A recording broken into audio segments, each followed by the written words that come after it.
A while back, I was at a friend's house, and he was younger than me, and we were out at the very front of his house just shooting the breeze, talking.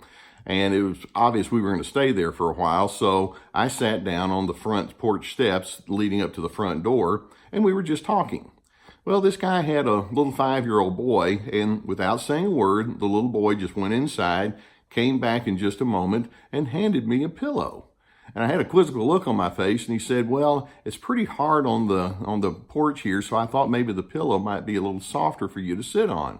I'm thinking, what little boy thinks like this? Well, thank you. I didn't ask if his mother would like for me to sit on a couch pillow, but that's another story.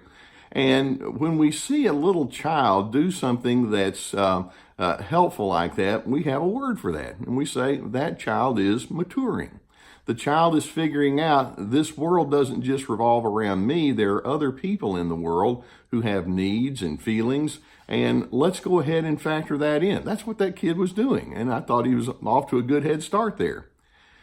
When we talk about narcissism, one of the words we tend not to use as we describe that person is maturing. They don't have a lot of emotional maturity. And with that little 5-year-old boy aside, a lot of narcissists can act like little bitty kids. It's like, it's my way, and if I don't get my way, I'm going to throw a temper tantrum, I'm going to get mad at you, etc., etc. You know how the routine is. They have such a need for control, and they have such a dominance and such an unwillingness to factor in other people that they drive you nuts. So today, what I want to do is I want to give you 15 characteristics of a maturing life. And then I want to see if we can do a comparison contrast with the way that the narcissist does. And I have a twofold goal in mind by doing this. One, I hope you can understand the narcissist a little bit more fully so that you don't get caught in that person's snares.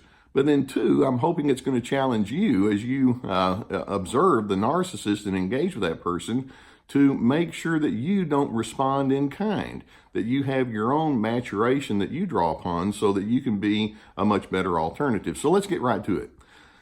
When we talk about maturing, first of all, we're talking about a lessening of your self-centeredness. Can you go along with me on that with respect to a definition? And here are some of the ways that that lessening of your self-centeredness can play out.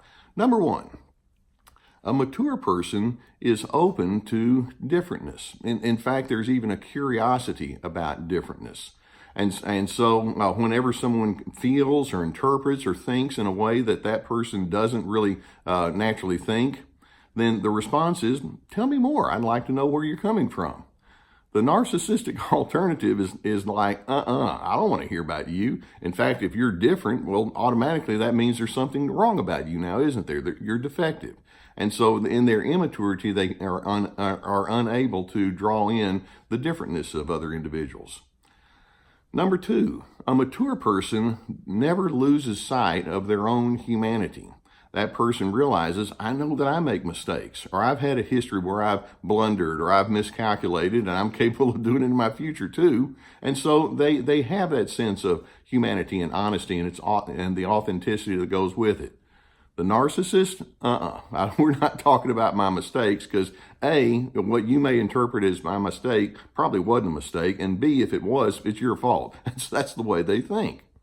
Or number three, a mature person interprets other people through that other person's filter system. And now by that I mean we all have different cultural influences or family influences. We have different interests or different training. We have different ethnicities. We have different socioeconomic statuses. And the mature person says, I want to know as much as I can about other individuals because all of those ingredients go into the making of me knowing them better so that I can learn how to respond more appropriately. The narcissist is like, if you have all those other kinds of things that are different, that's mind-boggling to me. I don't want to have to take the time to sift all that stuff out. Just be what I tell you to be. And so they have that sense of control that doesn't allow themselves to factor in all these other kinds of variables. Number four, and this is a big one. A mature person, when treated poorly, is not going to respond in kind.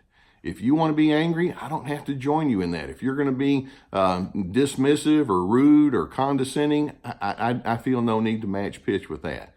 Whereas if the narcissist is treated poorly, it's like game on. In fact, not only am I going to treat you poorly, I'll treat you even more poorly and show you who's boss around here. That's the way they think. Or number 5, with maturity. When a mature person knows that they're feeling stressed, they make adjustments for it. For example, let's suppose you come home at the end of the day and you know you've had a really tense day. You can just simply say, hey, look, I'm not at my best today, so if you don't mind, let's just kind of keep things low-key. I just like to make sure that I have a chance to pull back and relax. The narcissist, when they're stressed, they just kind of blow it all over everyone else. If I'm stressed, you're going to be stressed too. If I'm in a bad mood, everybody's going to know about it, and you're not going to want to be around me. And everybody kind of scatters when that person does that. That's the way they operate. There's no sense that says I'm in community, therefore I need to act as if I'm in community. They don't think that way. Number 6. Mature persons have a modest attachment to things. Now, it's nice to have good things, whether it's the vehicle you drive or the house you live with or the clothing you wear or the kinds of things you like to collect. I get all that. But the mature person says, but that's not the sum total of what life is all about. Whereas the narcissist, keep in mind, one of their defining features is they like to look good and they like to look better than. And so they like to collect things, or they like to be known as somebody that's a little bit above. And so they can put much more emphasis in those kinds of issues. And they like glamour and all that kind of stuff. And it's very limited as to where that's going to get you, but don't tell that to the narcissist. A 7th characteristic of a mature person is they're guided by reason and values as opposed to impulse and raw instinct in the moment. The narcissist, rather than having their reason and values, once they get caught up in their emotional level, it's off to the races. And rather than their values being their biggest guiding thing, it's just whatever they feel in the moment. And if they don't like you, or if they're upset, or they're perplexed, then that's just what takes over with them, and they just take off and run with that. They don't have that filter system. Or number 8, not only does a mature person accept different perspectives, they actually seek it out. It's like, before I make decisions, I want to know what the other side thinks like. There are other people that may have perspectives that I just haven't thought about. And so not only do I accept the fact that it's there, I'm going to be a better, well-rounded person by doing so. Whereas with the narcissistic alternative, it's like, well, if I've got a perspective, game over. I don't need to hear anybody else's thoughts. In fact, I don't want to know. It's probably going to be wrong anyway. Or number 9, with a mature person, duty and obligation are less prominent in their thinking as opposed to choice.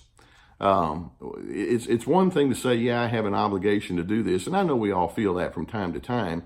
But rather than just emphasizing duty and obligation, it's like, what do I choose to do? So if you do something that feels obligatory, the mature person says, well, I'm going to do it because this is a wise choice, or this is something that fits in with my overall scheme. That's what I do. Whereas with the narcissist, it's all about the agenda. You have to do things, you'd better do things, or else you're going to get in trouble. They think very much in black and white terms.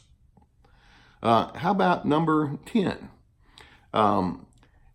With a mature person, when there's conflict, then conflict is viewed as a learning experience rather than looking at it as, oh, I hate it when this happens. And frankly, I don't enjoy conflict. It's not a threatening kind of thing. It's like, okay, here we go.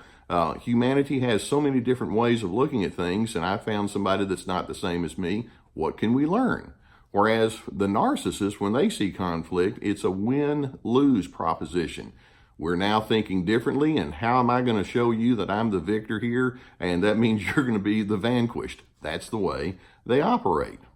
Or number 11, mature people know how to give other people credit when they do things well.